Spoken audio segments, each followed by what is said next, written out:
Olá, CB Agro no ar, ao vivo na TV Brasília e redes sociais do Correio Brasiliense. Eu sou Cibele Negromonte e comigo hoje está a minha colega Jaqueline Fonseca. Recebemos o pesquisador da Embrapa, Hortaliças e presidente da Associação Brasileira de Horticultura, Varley Nascimento. Participe do programa em nossas lives do YouTube e Facebook.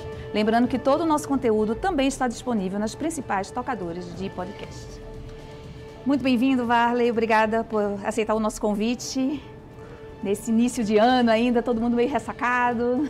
Vamos comer hortaliça, então. Exatamente. É sempre um prazer, né? Uma satisfação a gente estar aqui participando desse programa e conversando com vocês, Cibele. Vamos lá, vamos falar de hortaliças, então, né? Hortaliça se tornou uma coisa bastante gastronômica até, né? As novas culturas que foram desenvolvidas, as punks, né, que se desenvolveram por aí, os cenouras de cores diferentes, né? O que tem de novidade hoje nesse setor de hortaliças que a gente pode destacar? Cibele, hortaliça, como você mencionou, é um mundo, né? Nós estamos falando aí de 100, 200 espécies diferentes, né? Com os diferentes cores, sabores, aromas, formatos, texturas.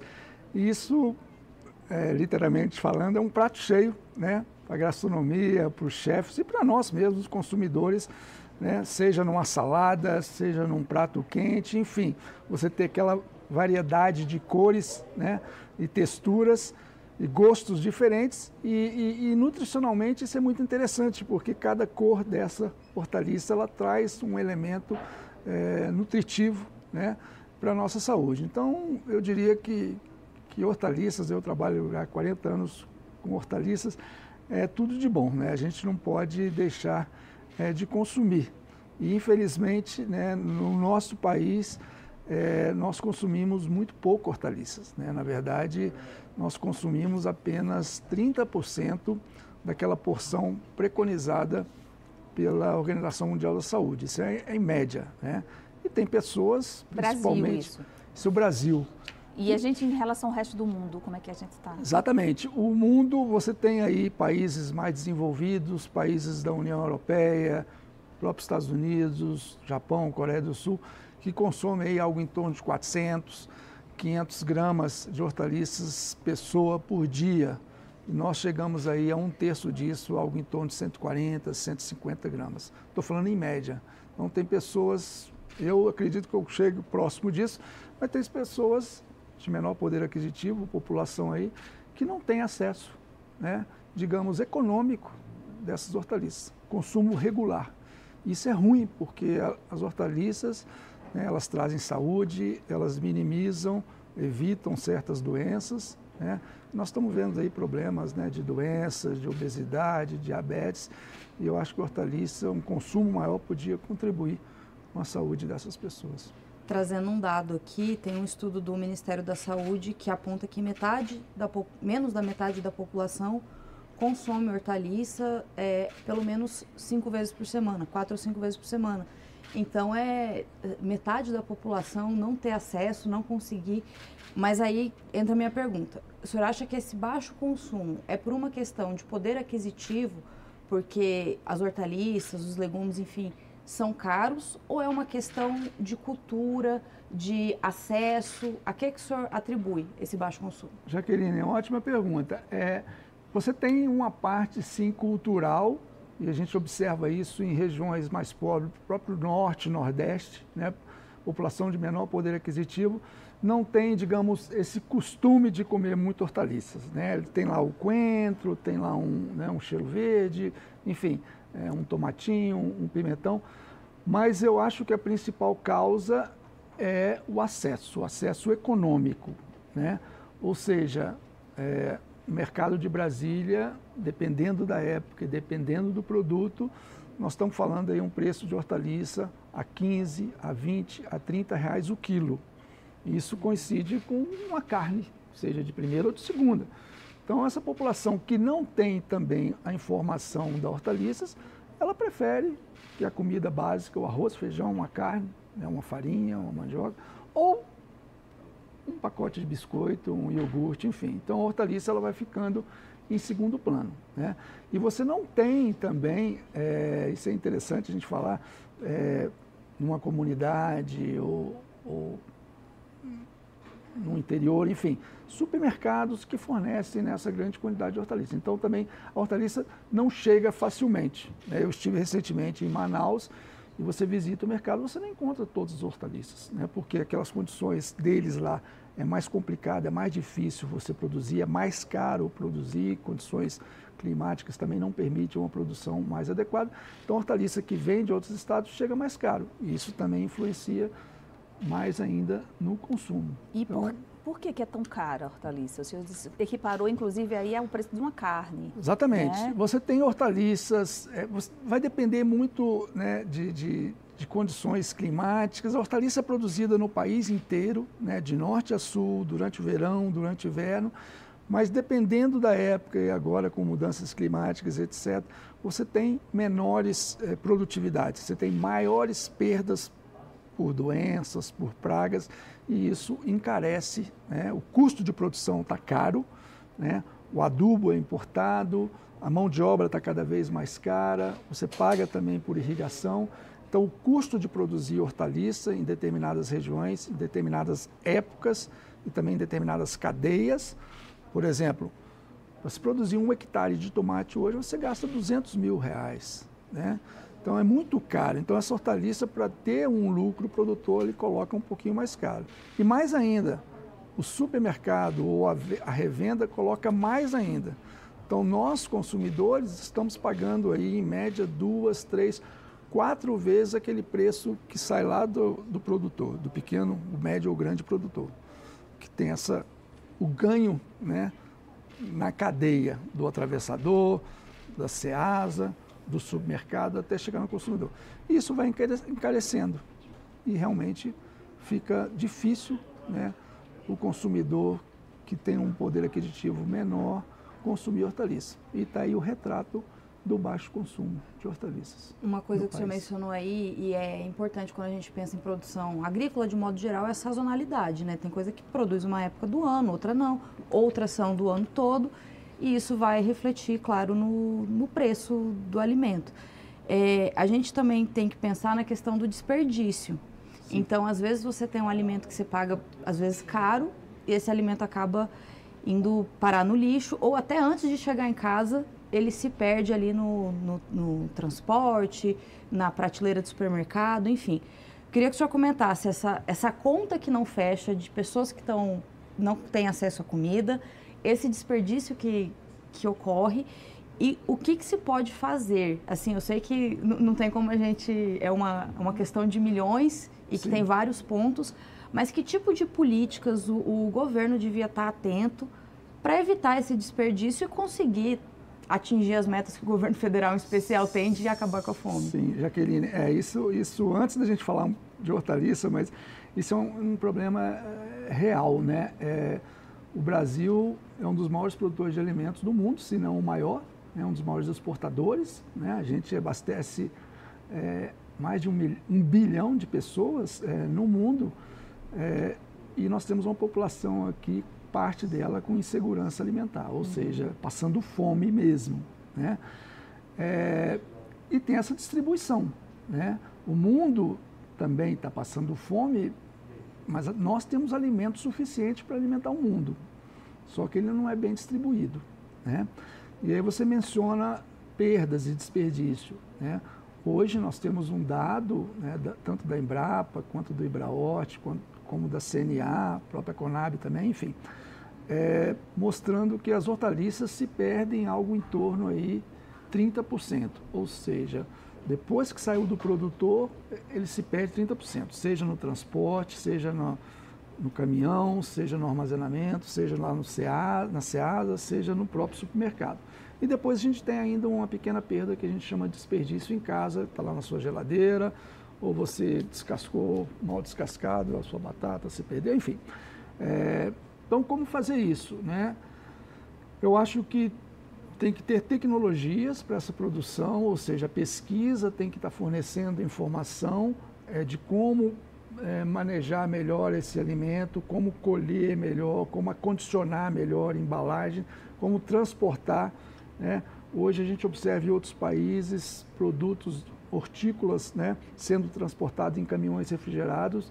Isso no Brasil não é uma realidade, são poucos produtores que têm um caminhão refrigerado, mais aqueles empresas, né, grandes produtores. Então, um pequeno produtor da agricultura familiar não tem um caminhão refrigerado, então ele transporta esse produto a céu aberto, no sol, na chuva, em caixas de madeira. Isso tudo vai prejudicando o seu alimento, e ele vai, cada etapa vai se perdendo, porque nós estamos falando em produtos perecíveis, né? Seja uma folhosa, uma alface, que é mais ainda, mas uma hortaliça de fruta, um tomate, um pimentão, um pepino também.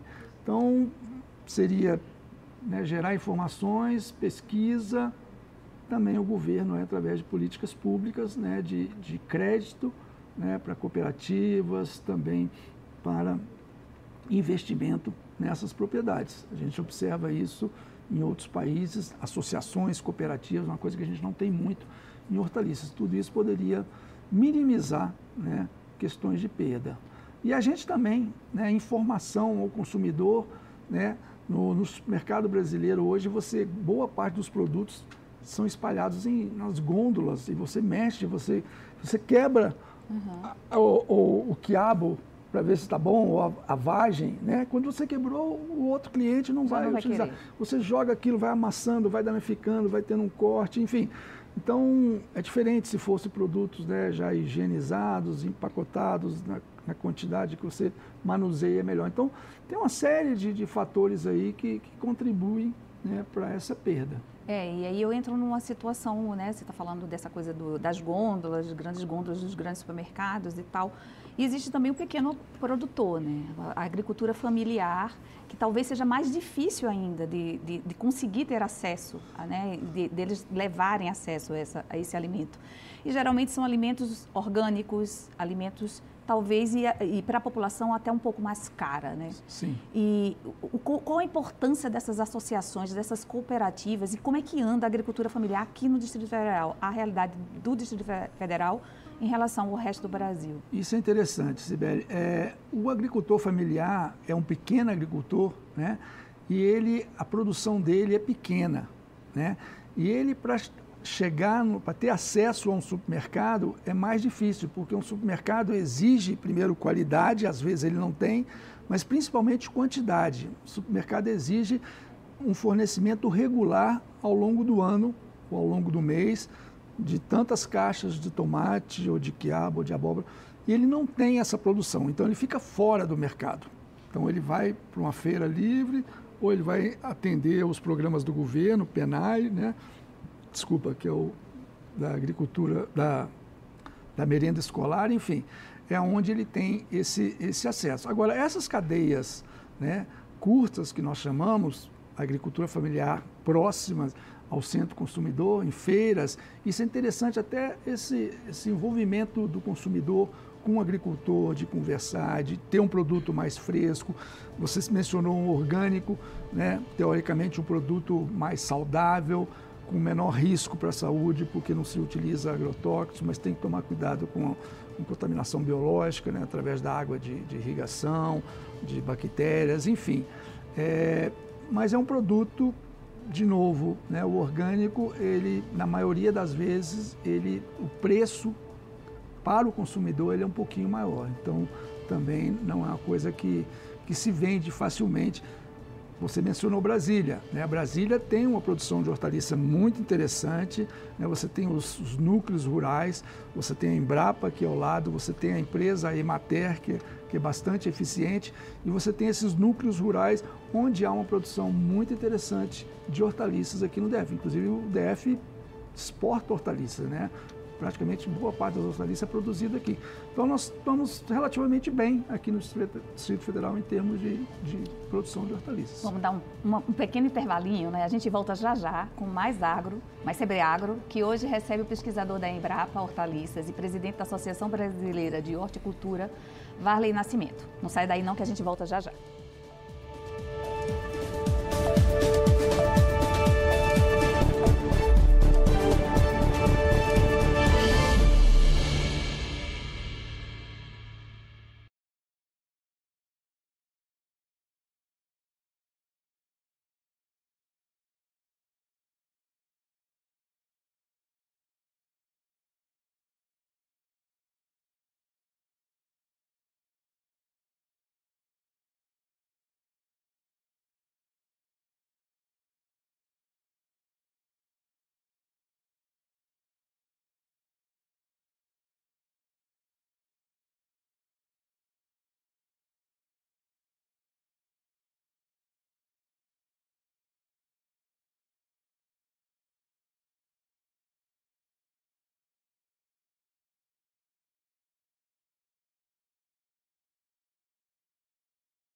A gente está de volta com o segundo bloco do CB Agro, que hoje recebe o pesquisador da Embrapa Hortaliças e presidente da Associação Brasileira de Horticultura, Varley Nascimento.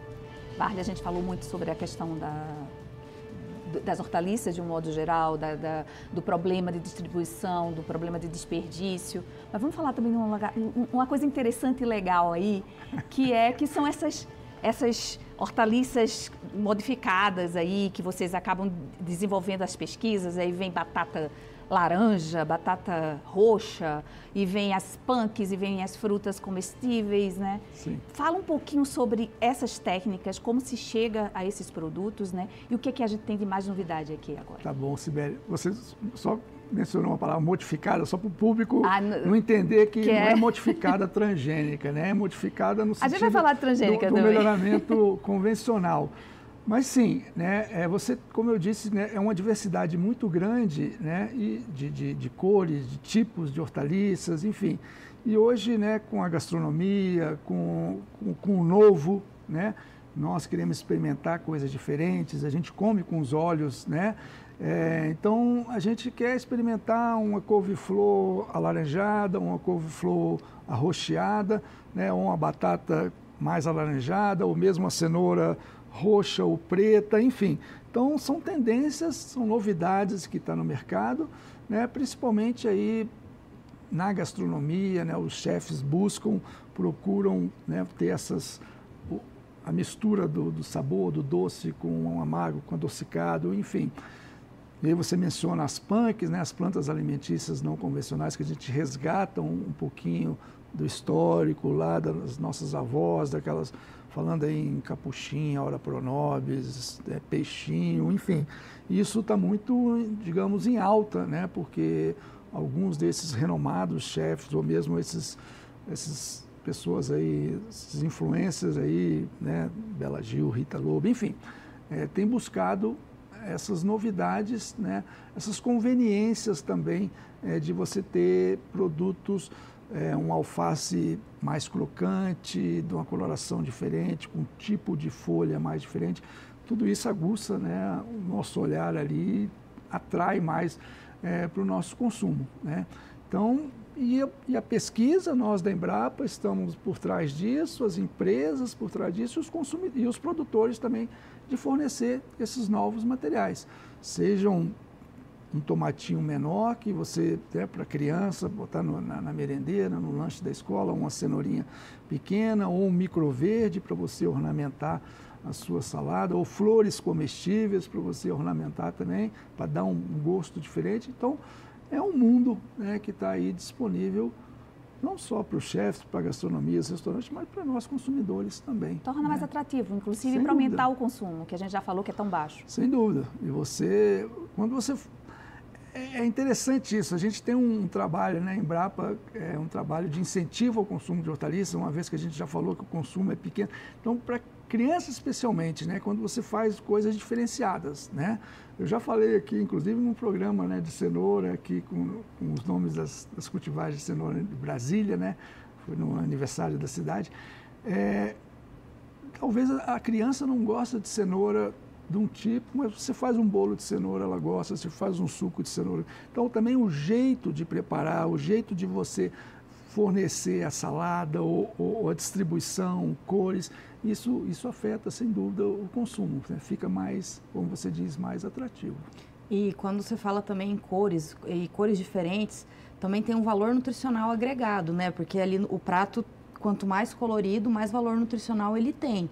Então, às vezes, deixar de comer, trocar a batata branca para comer uma batata roxa vai ter um valor nutricional diferente, né? Sem dúvida, Jaqueline. Cada cor dessa traz um elemento, né, um fator nutricional muito interessante, principalmente antioxidantes, né? Então, quando você pega uma cenoura mais alaranjada, significa que ela tem, né, um antioxidante, né, um carotenoide maior, que é o precursor da vitamina A. Se você tem uma batata doce roxa, ela tem antocianina. Então, esses produtos, né, são muito interessantes para a nossa saúde, principalmente, né, no combate a algumas doenças, de evitar certas doenças. Então, como você mesmo mencionou, uma salada, né, colorida ou um prato colorido, ele é tudo de bom. Porque você tem uma vitamina diferente, um antioxidante diferente, e você combina, né? E essa coisa tem que ser diária, tem que ser regular, né? Nós não conseguimos produzir vitaminas, né, e armazenar vitaminas, então todo dia tem que ser feito isso. Então todo dia nós temos que estar consumindo não só hortaliças, mas também frutas que também trazem, né, esses produtos aí de alta qualidade, termos nutricionais. Quando eu falei aí da modificação, né, o senhor lembrou logo, ó, não é transgênico. Qual é a diferença? Explica pra gente o que é o transgênico, qual é a diferença desses alimentos que não são modificados, mas são... O transgênico, como o nome, né, o transgenia, né, ou seja, você ter genes de espécies diferentes. Vamos falar aqui que você, na natureza, você não cruza o tomate com alface. Mas hoje, utilizando ferramentas da biotecnologia, é possível você extrair esse gene do tomate e colocar na alface, né? Isso é possível, mas não existem, por exemplo, no Brasil, então o pessoal pode ficar tranquilo, embora já tem estudos e estudos dizendo que o transgênico, né, ou geneticamente modificado, ele não faz mal à saúde, mas enfim, não vou entrar nesse mérito, mas hoje o que nós temos de transgênico no país são as commodities, grandes culturas. Nós estamos falando em soja, em milho, algodão e cana-de-açúcar. Então nós não temos hortaliças transgênicas sendo comercializadas no Brasil. Eu queria mudar um pouco o rumo e perguntar sobre a lentilha. Agora, faz poucos dias, foi publicado no Correio um artigo de sua autoria, com o nome Lentilha, o alimento antigo que não saiu de moda. Para quem quiser ver, é só entrar lá no Correio, na página de opinião que está lá. E aí eu queria que o senhor comentasse essa falta de familiaridade que eu sinto que o brasileiro tem com a lentilha. Na minha casa, a gente consome com frequência, mas muitas pessoas não têm isso e aí só busca a lentilha no final de ano. E é um alimento super rico, super proteico. É caro? É falta de conhecimento? Por que falta essa proximidade do brasileiro com a lentilha? Jaqueline, o nosso alimento básico, né, do brasileiro, a nossa leguminosa, é o feijão. É o arroz com feijão.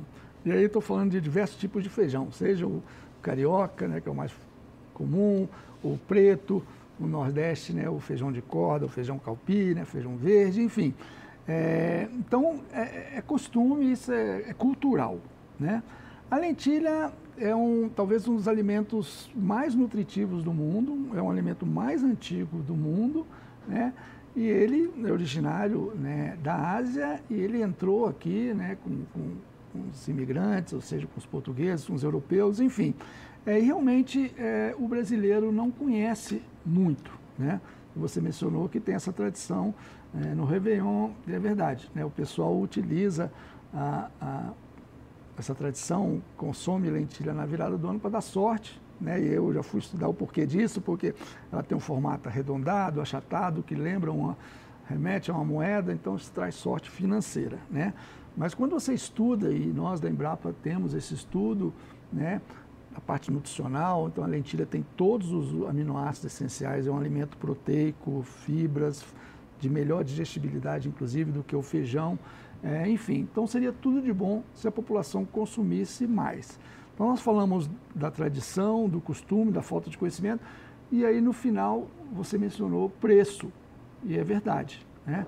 Então a lentilha hoje, quase 100% dela é importada, principalmente do Canadá, e ela é importada a algo em torno de $1, R$6, mas o consumidor paga R$15, 500 gramas, ou seja, R$30 o quilo, né? Então nós importamos a $1 e estamos vendendo no supermercado a $5.